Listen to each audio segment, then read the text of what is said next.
Ana Twase orukugambwa kuba naruga omuri kigoto kitagwenda kandi hatoryo mutora wa Kyaruhanga eyo mu district y'Ibanda nuwari kufitakira abanyambabaza habwe embeera zo mutabano Felix Mpirwe okumushobera ogwa katungo burwire bw'amara emyaka 2 hingwire kandi nigagumana gacweka barukugabazira mwana ugakakwatira ku 2012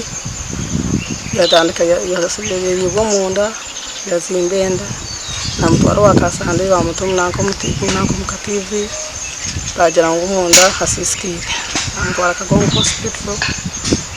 bamusemeza ebero mukagabyo kwa munana oburwiro obo bugemeserize nyina kumwetoroza amarwariro ga gavumenti n'agabantu buntu kandi bahererukire kumutwara hari Doctors Plaza omurumbarra bito kuchera kuremere kandi okumanya cyarwire kikiremere naco bwanyuma yo kushemezebwa emirundo mushanjo yo narimwe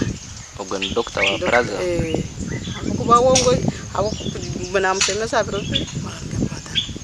semeza biro bisatu amaranga kwatana kandi ubona sigaye yaganzura yagatebe kana sikonka sanga gagace gakwatire kandi gafumshire hata givuze chikureta amara ujikana abatakarire ayo uzakatakarire habwenchi nafumuka amaraga icyo busasa Ana Maria tarukwebasa kandi nakasenta kabira ine kona kamuhwireho kusiburotaye urunde sente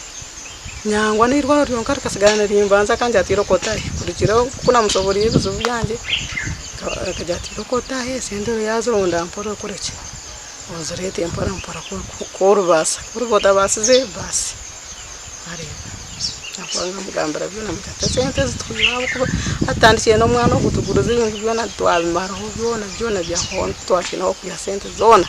atusigire kugira ngo umuntu atuyambe umuntu akutureba yatwatubwemba zakutaye mutwaro nkebira twatubwemba zakayo betano okwenda kubahwera koresesa meji not mushanje munana mwendemwe emwishatu ibirina eziryo mu mazina ga Mary Atkwase gasha kwa Timothy Mushabe